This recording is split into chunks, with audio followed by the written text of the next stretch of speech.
20 years ago, a supergroup of the most famous pop stars of the 80s got together to record a song that they hoped would make a difference.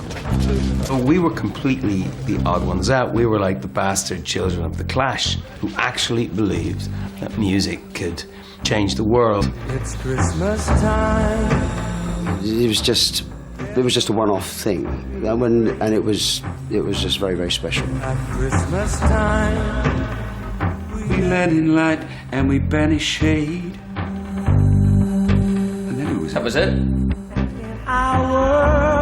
It was the first time anything like that had ever happened. And to be part of the first one is very special for us. Everyone bought the record, even if they didn't like it. At Christmas time. I mean, that bit was quite heavy. It was like, you know, push it.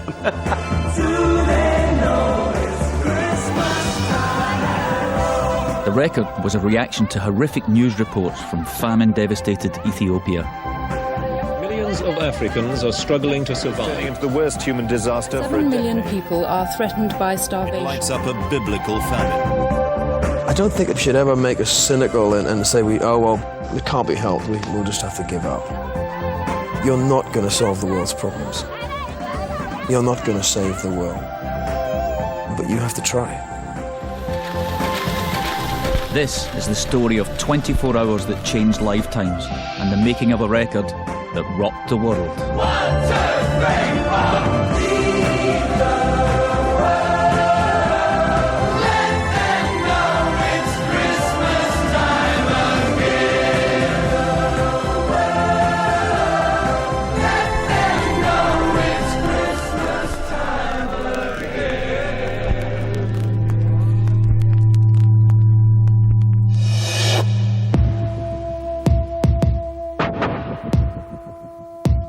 "20 years ago, the world was a very different place.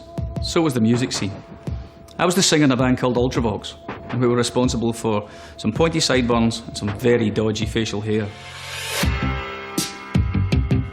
We were also responsible for bringing together electronics, cutting-edge technology, and classic rock instrumentation to make a sound like nobody else could.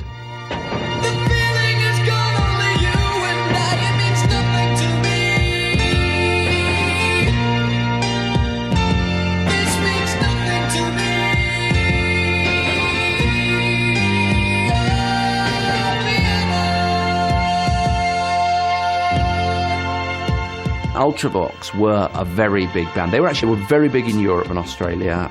They had a lot of hits, and they played heavy metal music with synthesizers. You know, they were a big draw, and I mean, Midge was hugely successful. Music is weaving. He was in one of those golden moments that artists get into, where everything you seem to touch just turns to gold.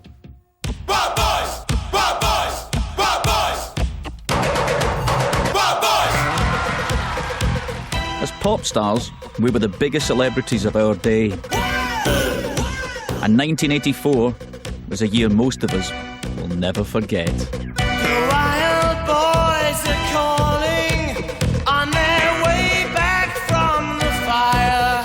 You could compare 1984 to, let's say, 1968 in the 60s, and it was like the pivotal year, with everything rotated around 1984 in the 80s.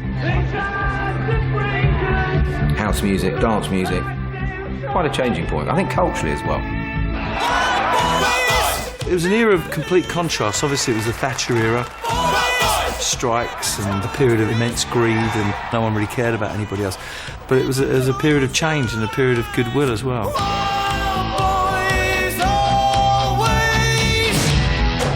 It was a fabulous time to be involved in.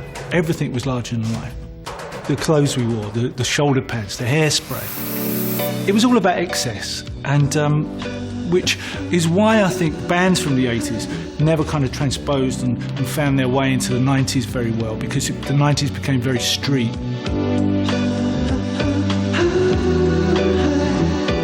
True was breaking through on the Billboard charts in America.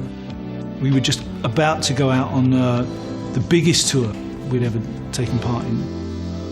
So, for me, I mean, I can only speak about myself, but my feet had left the planet. And I was doing things that I never thought I would do. You know, I was living out every schoolboy's dream. but now I've come back again. But one friend of mine wasn't quite so lucky. The silicon chip inside her head gets switched to overload. He was the lead singer of the Boomtown Rats and had once tasted the big time. Now his hits had started to dry up. For Bob Geldof, life wasn't quite so good. Tell me why I don't like Mondays, I wanna shoot.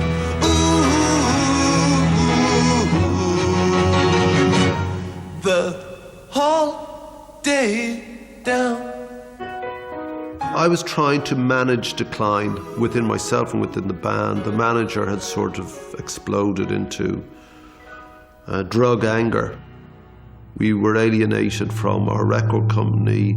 We were alienated from the audience. How do you get that back? What would I end up doing in my life if the band gave up? I couldn't do it as a solo artist. I had really very little confidence in my sort of abilities.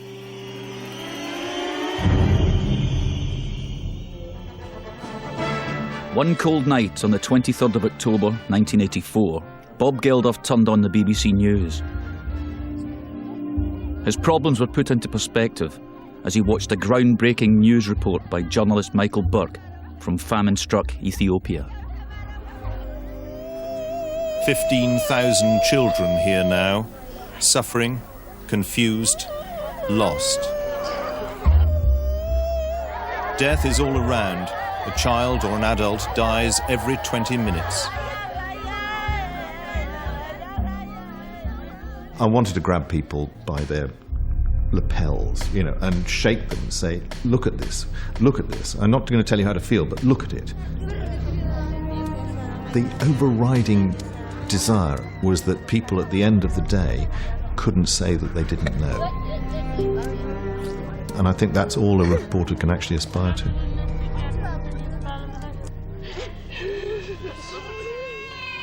They found this young girl. She was a nurse, and she had to pick from a mass of emaciated figures 300 people that would live, because that's all the food she had to give them. It breaks my heart, but at least I can see some of the ones that I am helping here, and that helps when you do see the ones that survive. That meant she wasn't picking 300 for life. She was choosing 5,000 for death. And I was just startled by it. Any sort of notions of records and sales and career and crap like that just disappeared.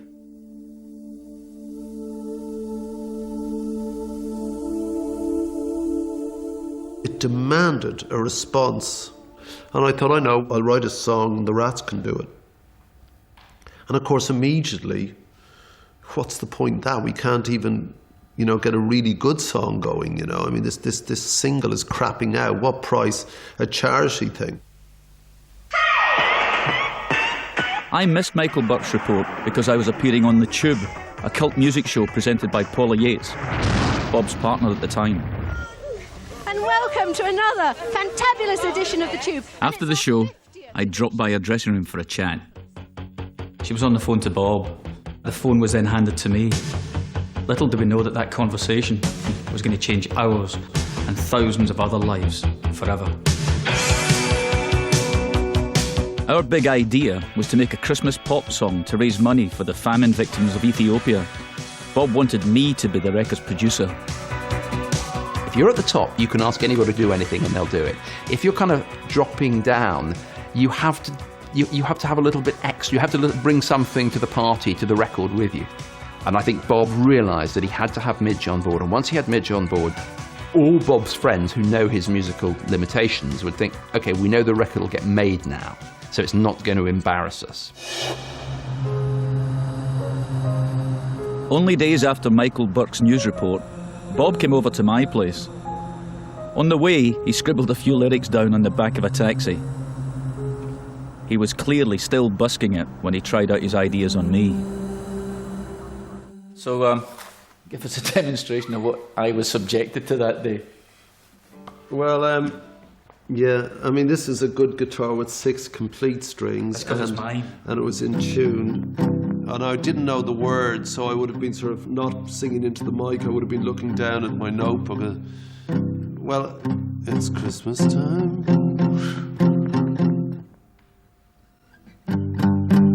There's no need to be afraid. It's Christmas time, and there's no need to be afraid. It was kind of like Bob Dylan on Librium. Yeah. And then I've mumbled, Christmas time. I'd have just gone. I would have been making it up, trying to do something. I'd have probably put in a D minor, trying to make it vaguely interesting. And then the lyrics are, and there won't be snow in Africa this Christmas time. I'd have done that, I'd have been groping towards it. Now, pretty much the way I write songs still,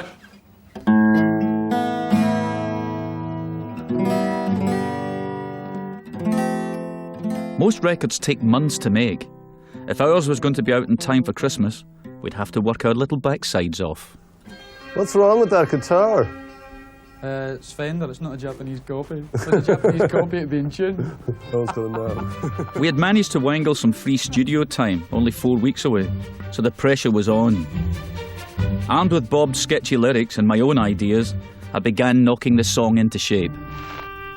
I went home, sat down with my little Casio keyboard on my kitchen table, and came up with what I thought was a really Christmassy tune, this. But having heard Bob's really dark lyrics, I thought, is it going to work? And I was left with the hideous job of gluing these 2 totally incompatible pieces of music together. It's Christmas time,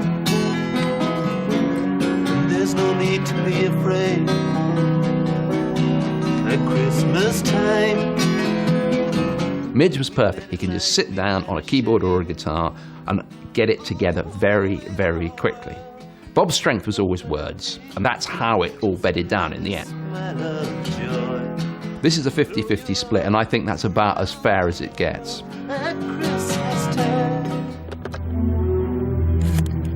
The Boomtown Rats were signed to Phonogram, and somehow Bob managed to persuade them to distribute the record for free. For the record to have any chance of success, Bob needed to get the biggest pop stars together in the studio.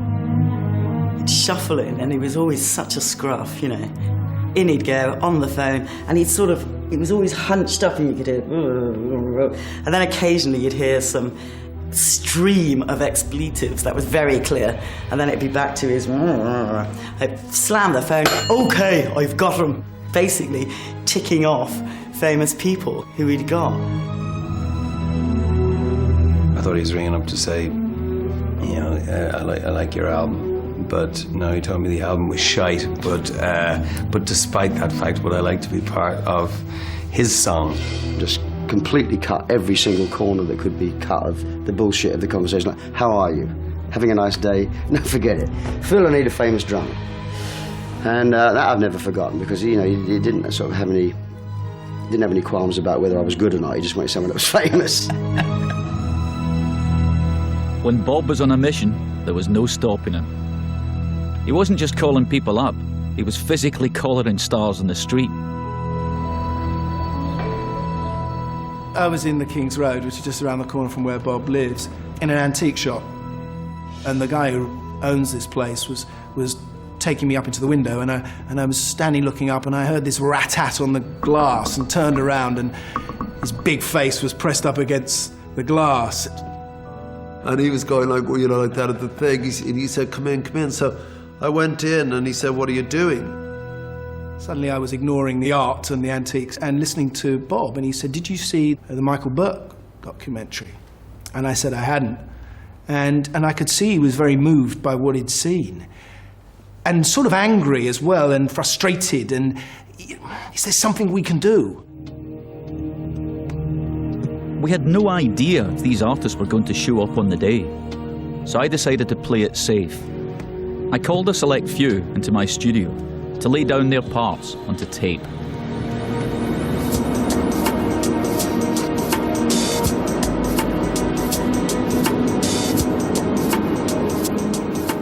I was rummaging through my tape box in my studio the other day, and I found a 20-year-old cassette of the very, very beginning of the recording of Do They Know It's Christmas. And there are only two artists singing it. One, me, singing it very badly, a very bad guide vocal, and this artist that will come over to America to come and see.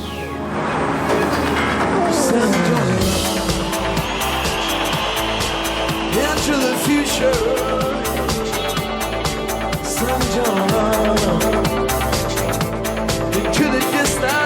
Sting is here in the US on his successful Sacred Love tour. Even back in 1984, he was a big star, and I was flattered when he came down to record these harmonies in my studio. I can't wait to see his face when I play him the tape.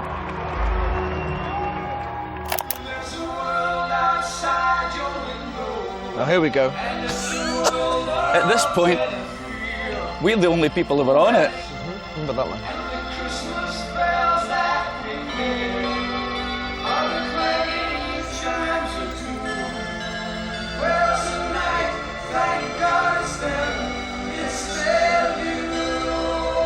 Oh, let's hear the chorus. Come on. Wow.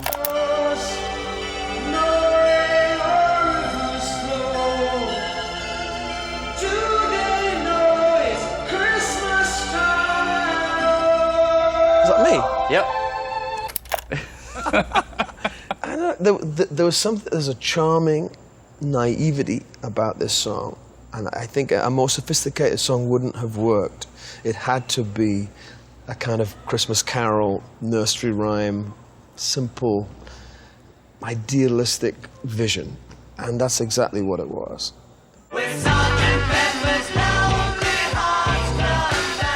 A week to go, most of the biggest pop stars in the UK had committed, and the song was underway. But we didn't yet have an image for the record sleeve. Bob approached an artist who had created the iconic sleeve for the Beatles' Sgt. Pepper album. Although the artwork had to be ready in a couple of days, Peter Blake took up the challenge. The music was a sing-along, kind of lilting anthem, really, with an undercurrent of darkness, which is what I tried to do visually for the cover. You've got this over-Christmassy image, and then you've got this rather kind of Victorian father and the children, Father Christmas coming, a Christmas tree, and in the same space, in the same room, are the children from Ethiopia.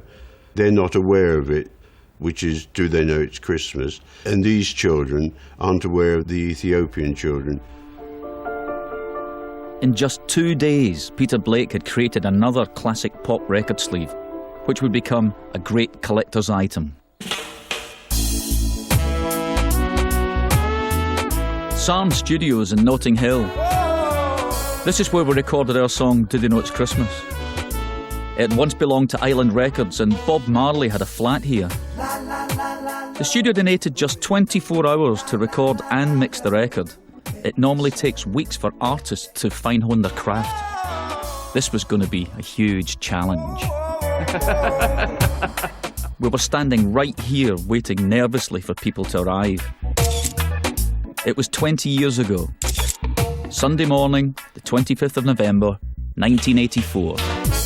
I would have been here fairly early. I'm sure I was here about 8 o'clock in the morning. So no other bands had come in? Nobody. We were standing out here like this with a sea of cameras stuck in our faces from the world's media, and we weren't actually sure who was going to turn up. How many people do you think altogether are going to be working on it? The cameras had arrived in anticipation of a big event, but as yet, no stars. We needn't have worried. Bob's persuasive powers had paid off. From 10 a.m, a collection of massively successful pop stars on their Sunday off started showing up. Here was the entire roster of the top 80s bands in one place. Most of them looked like they had just got out of bed. It was a bit like going to scout camp. It was like seeing pop stars unplugged, stripped, bare, first thing in the morning, sleep in their eyes.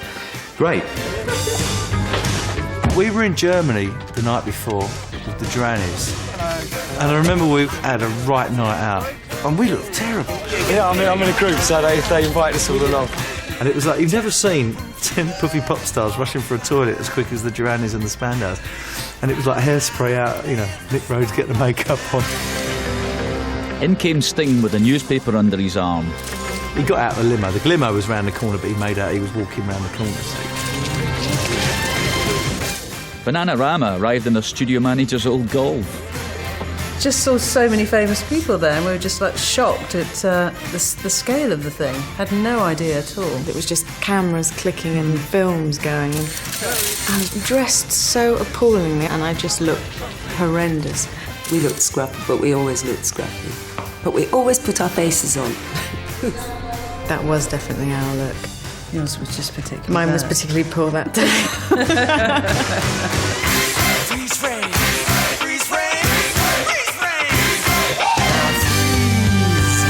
To be honest, we didn't really have a clue where we were going.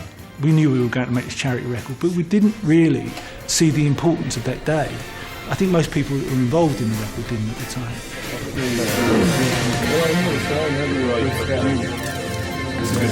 By 11 a.m, over 30 of the biggest artists of the 80s had arrived at the studio. But someone was missing. Boy George was a big star of 1984. The year before, his song Karma Chameleon had rocketed his band Culture Club into the big league. He was also well known as one of the first openly gay pop stars. Now, he was notable by his absence. I sort of gone to bed about 4 in the morning and somebody woke me up. Hello, George. Are you awake? I got his number in a hotel, I don't know where, in New York, and he rang. I said, "Where are you?" Sort of like father, dad, you know. There was this kind of mad Irish voice kind of ranting down the phone at me. And I was like, "Can you stop a minute? Who is this?" And I said, "It's Geldof, where are you?" And he goes, "I'm in New York." He said, "I've just woken up." I said, "Get on a plane." You know, it's just like, blah, blah, blah, blah, blah. And I was like, okay, well, you know. And he said, "Is it today?" And I said, "Yeah." And I said, "There's a Concorde at whatever, 1 o'clock. I said, "Get up, get on it." Okay, and then I went back to sleep and I sort of woke up in the morning and I thought, did that happen?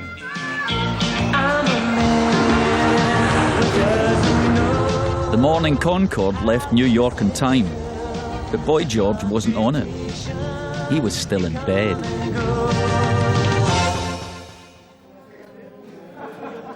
Meanwhile, the stars gathering on the studio floor were waiting nervously to sing their parts.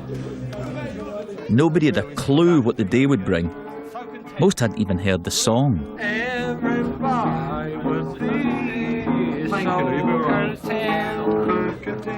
It was a strange and motley crew of people gathered. You know, at first you could think, well, do these people really know what's going on in Africa all that far away? And then you realised, it doesn't really matter.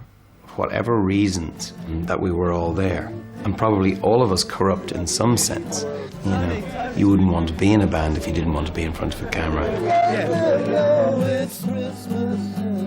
We were kind of meeting for the first time. I suppose there's that little bit of trepidation because there's a little bit of competition that goes on, but after a little while the guard goes down and everybody's fine. I didn't actually know it was going to be quite such a big do. I didn't know quite so many people were coming, but the more the better, obviously.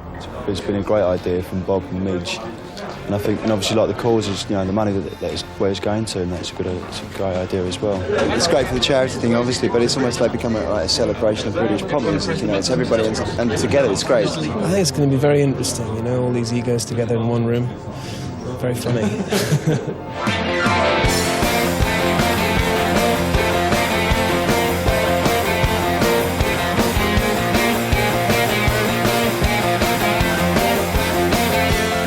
If you want to, turn me on to.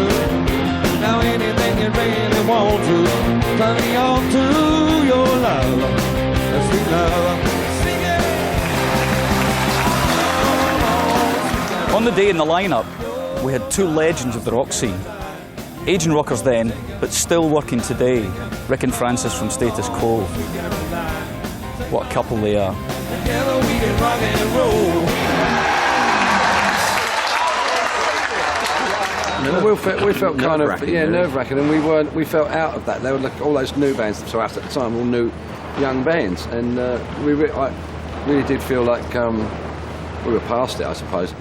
I mean, I went to bed and I went to sleep, and I feel like 4 sacks of shit today, actually. 5 sacks is dead, and like 2 is quite a bad hangover. 4 sacks of shit is feeling pretty rough. And that's pretty much how I was feeling, on the day, because, I mean, it was all going off.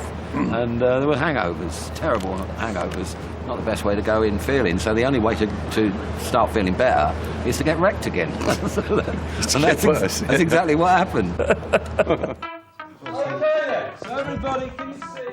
By noon, everyone, except of course Boy George, had arrived.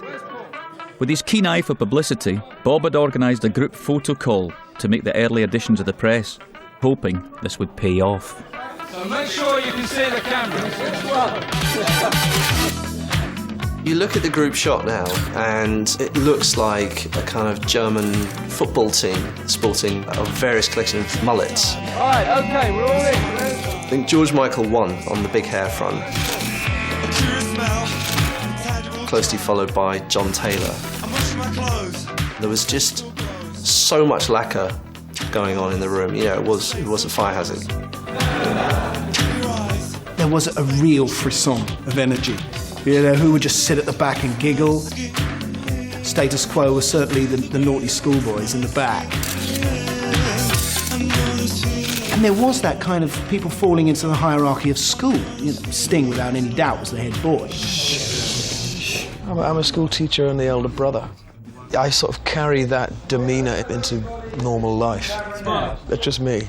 It's boring, but I can't help it. I quite enjoyed being the only girl in that situation, I think. Yeah, big fat faces at the time we both had. John, eyes to the camera. It's just the way things were back then. I mean, there were far fewer women in the charts and women artists around. Good. And again. I mean, I'm quite tall. I'm 6'3" and a bit. But I mean, I think I was stood next to Tony Hadley, and he's a bloody giant, isn't he? That's huge. Like, whoa! So I was kind of like trying to get away from him. I was one of the small guys right down the front here. Oh, who's that guy there? Oh, it's that Midge guy. Jodie Watley. So I was looking at her derriere. I'm not really a derriere person, but I was that English. And I was staring at her derriere, and of course the camera got me.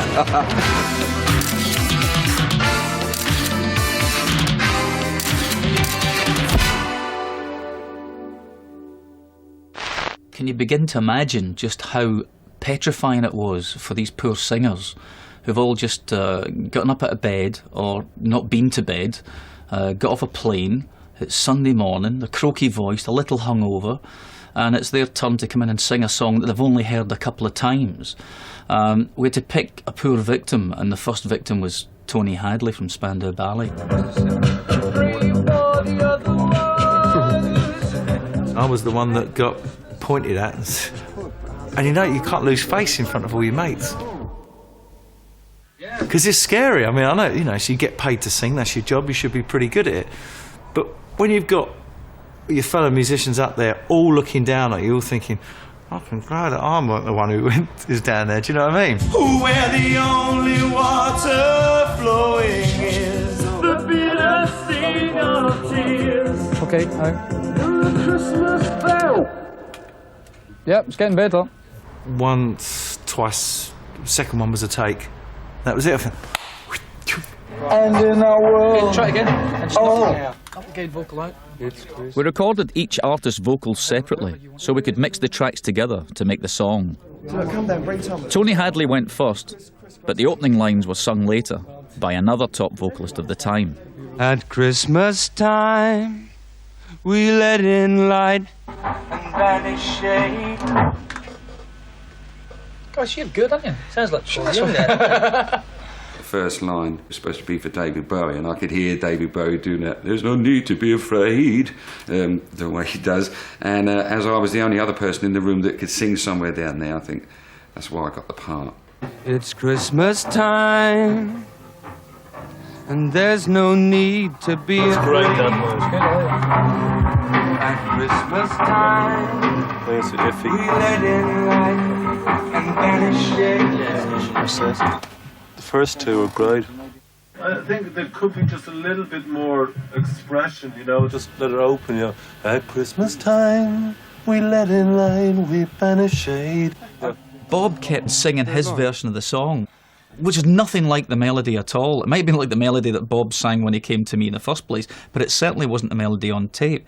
And I cracked. I just thought, Jesus, I was running out of time, the pressure was on. I said, Bob, enough. Yeah, I think so. I think it's too bland now. One singer, one song. Do you want to do the line again and just sing it how you feel, Paul? Here's to you. I couldn't pitch the note at all. And that lovely moment where somebody had to say to me, Rick, I think it's probably best that somebody else sings your bit. I couldn't believe it. Do they know it's Christmas time at all? You get the melody part, you get the da-da-da-da-da-da-da-da, and then you're straight in. Here's to you. And then he sings. Right, so we'll have his vocal. Here's to... Why are you Don't singing? do that, it hurts. 15 years. What a pain in the arse. That's good, though. Phil Collins played drums on the day. I thought that his first take was brilliant. But being a perfectionist, he asked for another. And that was even better. My immediate feeling with anything like that is like, you know, I hope this is going to be okay. I hope I'm not going to embarrass myself. You know, I feel very insecure, those kind of things. Because these were all the hip cats at the time. And they were kind of, let's see if this guy really is as good as I have heard he is, you know. And it was like very intimidating. You know? That's perfect. You know, I felt I didn't really want to take up too much time. Got to go on with the more important things, you know. And there won't be snow in Africa this Christmas time. Totally different melody. It's good. There was a sense of jeopardy. Are we all going to just look like prats here? You know, some of us were better at that than others, but everyone put that outside the door. And there was a sense after a while that we were here for other people, people we may never meet or know, but we were here for them. And egos had to be put aside. There's a world outside your window. You know what? I need, if you can take Midge out, just after like the first line, the echo's a bit heavy and the vocal's a bit low. Actually, I had Sting standing next to me when I recorded my bit. And rather than make me feel nervous and uncomfortable, I took great kind of comfort from that. I was very proud to be on the microphone next to Sting, I really was. It's hard, but when you're having fun. I wasn't for a punt, you know, so I thought, well, even if it's terrible, it doesn't matter. I sort of came down and sang it and enjoyed singing it. I didn't think it would get that far. There's a world outside your window, and it's a world of dread and fear, where the only water flowing is the bitter sting of tears, and the Christmas bells that ring there are the clanging. 20 years on, and my engineer Rick Walton and I dug out the master tapes from the recording to hear the voices from the past again. In doing so, we rediscovered the last-minute changes we made on the day. And the Christmas bells that ring there are the Different melody. chimes of doom. There's only fate. There's only fate. See, that's the original. Oh, we dropped in on it afterwards. That's the it line wasn't that I kept. changed. Well, we changed it from "and tonight, thank God it's them" instead of "you," because I think there was a huge bone of contention about Well, it. I had a was problem with worried, it. yeah. You were worried about it, and I know Bono was worried about it. Who Right. eventually sang the line. I said, please don't ask me to sing that line tonight, thank God. It's them instead of you. I just don't think I can sing that. He didn't like that at all, you know. He thought it was very raw and crude and not what I wanted to say, because that's what he said. He said, are you sure that's what you want to say? It seemed like the most bitterly selfish line. And I think maybe it was the truth of it that unnerved me about it. I almost didn't want to admit to it. It is happening. There's no point pretending or wishing it was otherwise. That's why we're here. You know, and what makes me respond is when I look at my kid and just say, thank God. You know, and that's the response. That's why we're going to help, because this shouldn't happen to anyone. I have to admit, even I get the shivers when I hear it. Well, tonight, thank God it's them instead of you. That's great. That sounded really good. Why don't you just check that? 6 p.m. and guess who swanned in? Oi, Simon! Boy George had managed to catch the last Concorde of the day. Fuck me. He wanders in at 6 in the evening. You know, I'm weird, you know. I remember sort of getting out of my car and walking straight into the studio, and the first person I encountered was Simon de Boron from Duran Duran. And we'd been like sworn enemies, you know, for many years, but we ended up kind of putting our arms around each other and posing for the press. I didn't actually think he was going to turn up. He did turn up in a sort of flurry. Hi everyone, I've arrived. And I remember, he's not going to forgive me for this, George, but it's true. I remember George saying, I need a drink. And Bob said, there's a fucking pub across the road, you That's a bleep, but I'm going to say it.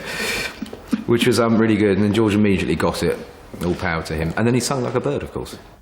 The greatest gift they'll get this year. Stop, I know what to do.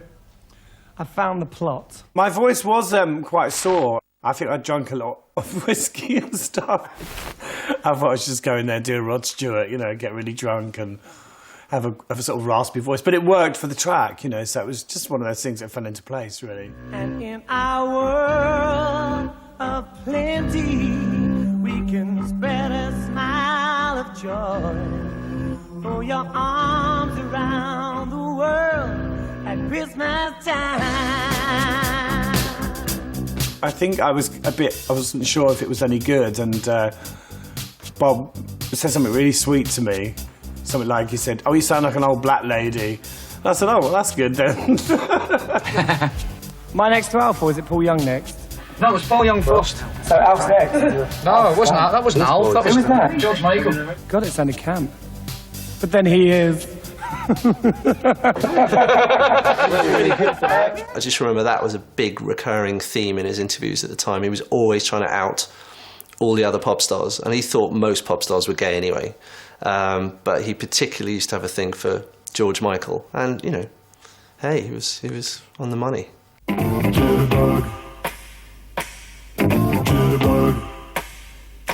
If you wanted to kind of change the notation a little bit, so it started off a bit higher or something.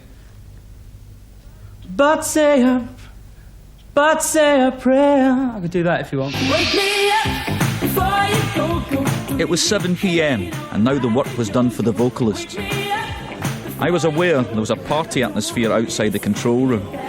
But despite this being a celebrity fest, the whole setup was remarkably low-key.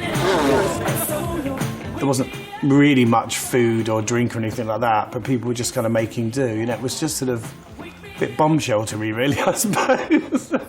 Sort of glamorous bomb shelter for pop stars. 1, 2, 3, 4. Feed the world. A highlight of the day was something that really made the song. Having everyone sing Feed the World together at the end really gave the song its magic.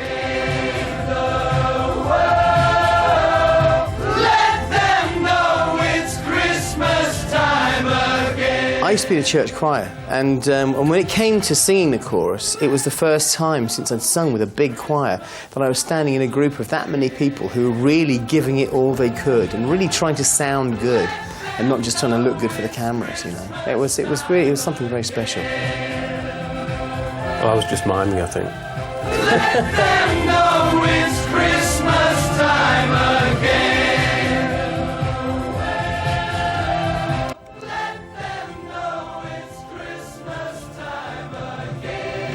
Up until, probably 24 hours, maybe 48 hours prior to doing this, we hadn't written this bit, which is the main kind of hook of the record, which is mad.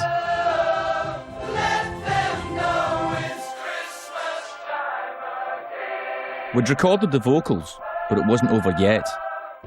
The 24 hours we'd been given were running out, and I was feeling the strain. We would have to stay up all night mixing the song to get it ready for the pressing plants the next morning. If we didn't, the record wouldn't make it into the shops in time for Christmas.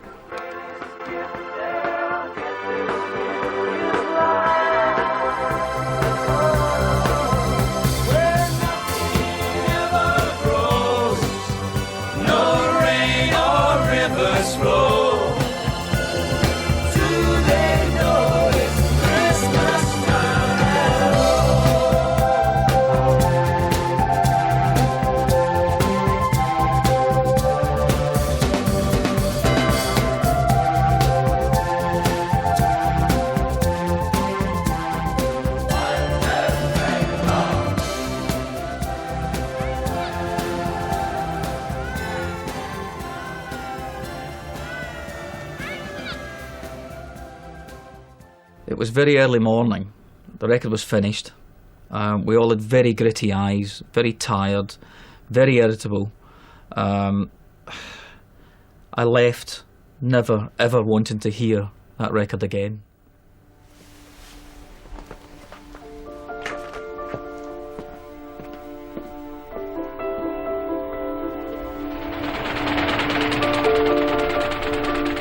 As I was leaving the studio, the Daily Mirror printing presses were running with our story on the front page.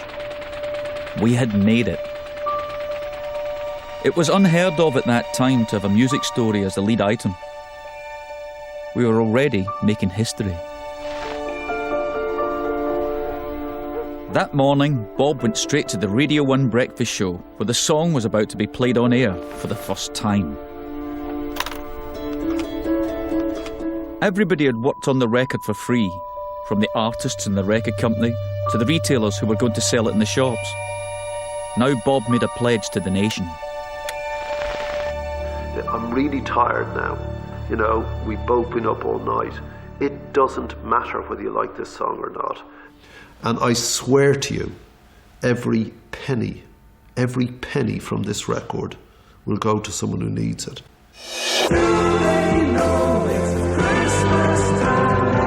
In the days that followed, the record received continuous airplay. Band Aid, do they know it's Christmas time?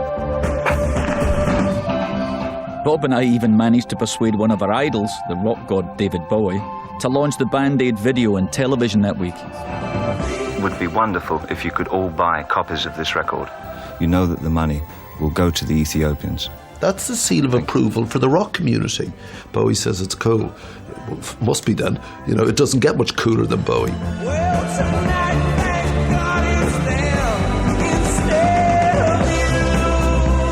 Because of time pressure, the video was made from the footage recorded in the day.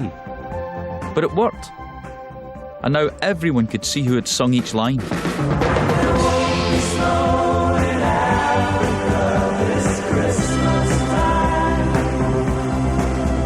Within days, the buzz was huge. We had a runaway success on our hands. Band Aid went straight to number one. Yes, it's number one as of 1 o'clock. Is selling here faster than the makers can press. Sold 1 million in a week. It's become the fastest selling single ever.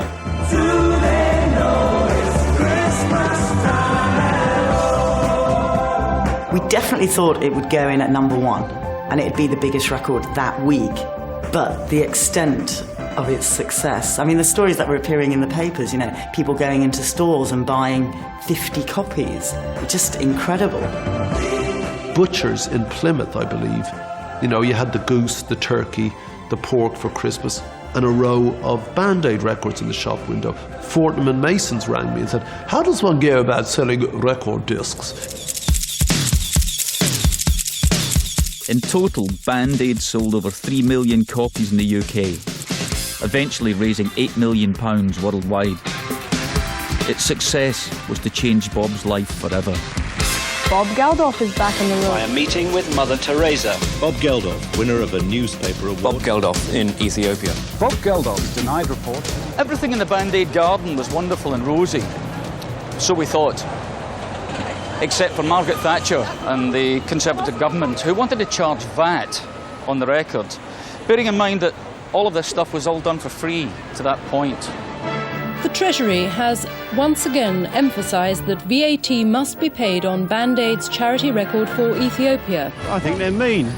It means if they waive it on that, they've got to waive it on so much else. That money should be allocated to famine relief. We had a bit of a problem with the VAT on the records. I know, but don't forget, we've used some of your VAT to give back and to plough back. We've given again and again. I mean, a government has to get taxation from somewhere. People remember it's a taxi driver. When you tell Thatcher, you were the only one who told her to fuck off.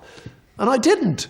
I actually towered over her, but I didn't do that on purpose. It was because the cameras were pressing us and I'm looking down at her. I mean, at the moment, you've got a problem with the butter mountain. You don't know how to dispose of it. To sell to the Russians is the cheapest way. I'm sorry, but butter doesn't do very much good in Africa, as you know. Well, butter oil actually does. It is one of the major supplementary foods. If you can get it. I could see she was turning to go, and being me, I had to get the last word. And she said, it's not as simple as that. And I said, no, Prime Minister, nothing as simple as dying, really. But don't Prime Minister, there are millions dying, and that's the terrible thing. Yes, indeed.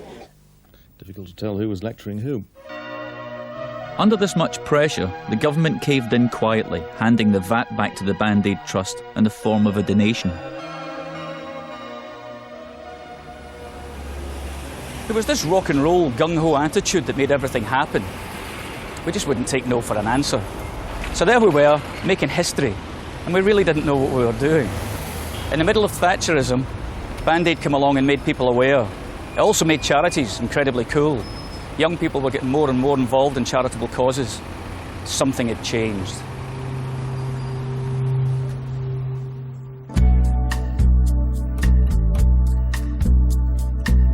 At the height of the 1980s, Band Aid reconnected rock stars with their consciences. It also opened up a floodgate for an entire onslaught of charity records featuring pop stars singing in a chorus of concern. This soon became the industry standard, using celebrity, a very powerful force of celebrity, for good causes. And you'll remember me when the west wind moves upon the fields above. If the rainforest dies, then my country is in danger. This is the way I feel that I pay for my citizenship, by using my fame whenever I can to transmit an idea. Band Aid forever linked charity to celebrity. It's perhaps unfortunate but true that if you want to get your cause well known, you need a famous face to promote it. So, that's about it as far as this film goes. All these people need is money. How you get it doesn't matter, as long as it doesn't involve taking it away or killing someone else, If the way you do it is making a song, dyeing your hair grey, wearing a silly shirt, then so be it. It's not harming anybody. Thank you very much. Band Aid changed my life because it started me on a journey to discover this continent next door and the people who live in it and our complicity in some of their problems. U2's Bono, looking at the best ways of helping impoverished countries. I think it was a turning point for the 80s, actually, because it was so me before that, and it suddenly people had a conscience, I think. It actually changed in a way. I think it changed the direction of music. It became a lot more introspective, I guess. It's Christmas time, there's no need to be afraid. At Christmas time, we let it light and we banish shade. When I hear the song every year at Christmas, I feel a certain distance. It's almost as if it doesn't belong to us anymore. It belongs to everybody. It's become more than a song. It's almost a hymn for our time. But say a prayer. It's just there, like Silent Night, like Come On Ye Faithful. It's just Christmas. It's just there. At Christmas time, it's hard, but when you're having fun, there's a world outside your window. The weird thing about the song is that it's very uplifting, and we are trying to deal with a subject that's tragic and horrifying. But I think we all knew that there had to be the element of camaraderie and euphoria, paradoxically, to sell the record. Where nothing ever grows, no rain or rivers flow. Do they know it's Christmas time at all? You know, it's a nice song, but it's complete bollocks, actually. I mean, first of all, they didn't know it was Christmas because it wasn't Christmas in Ethiopia. They got a different calendar. Christmas in Ethiopia is in, I don't know, the middle of January or something. So, you know, I mean, you could easily pick holes in it, but it didn't matter, did it? It caught the mood. Those faces, those personalities, those musical talents made saving the lives of Africans cool.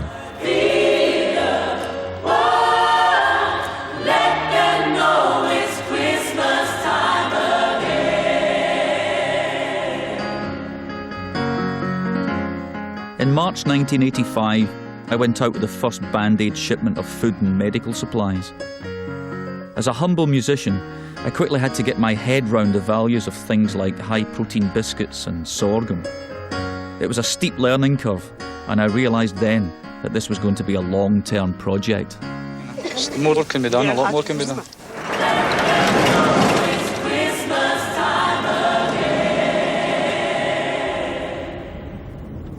20 years on, and I'm back.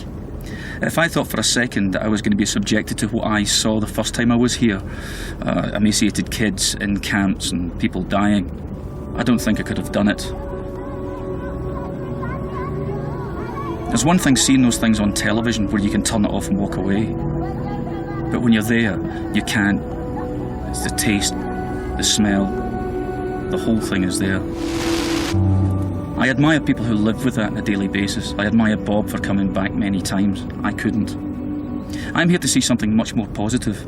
I'm here to see Band Aid's legacy.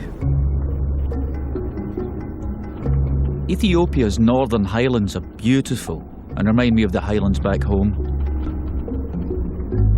This is Coram, the area where Michael Butt filmed those horrifying images 20 years ago. Back then, it was a sea of people in makeshift tents. Now, it's a sea of green. This road didn't exist at the time, something that our efforts in that studio all those years ago helped to change. What is this? It's a grain, another grain? It's a traditional grain store. Right, okay. Yeah. I have come to meet some of the famine survivors to see how they live today. Thank you. Is that like oil or something? No, that's the coffee. Coffee, to Yeah, right, coffee. cook it right, okay, yeah. The kids here are fabulous. They make me hopeful for the future. My name is Rero. My name is Ampu. My name is Skirwan. My name is Mahmoud. We have to now face facts and realise that Band Aid was, outside of what it started, just that, a Band Aid. What's underneath that is the gaping wound of inequality between us living in the north and those living in the south.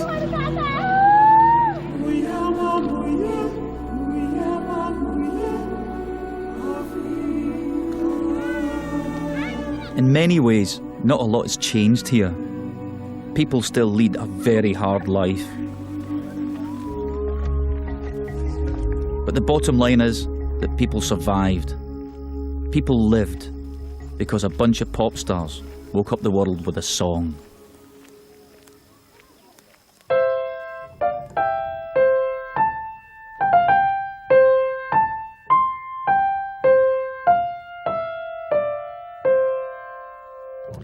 You know, I'm still not convinced it's a good song. I think both Bob and I have written much, much better things. But it's probably the thing we'll be remembered for most, a kind of musical epitaph in a way. Every time I hear the opening bars of that tune, it takes me straight back to the day it was recorded. The magic comes from what it stood for. It did its job. It's Christmas time. There's no need to be afraid. At Christmas time, we let in light and banish shade. And in our world of plenty, we can spread a smile of joy. Throw your arms around the world at Christmas time. But say a prayer, pray for the other ones. At Christmas time, it's hard, but when you're having fun, there's a world outside your window, and it's a world of dread and fear, where the only water flowing is the bitter sting of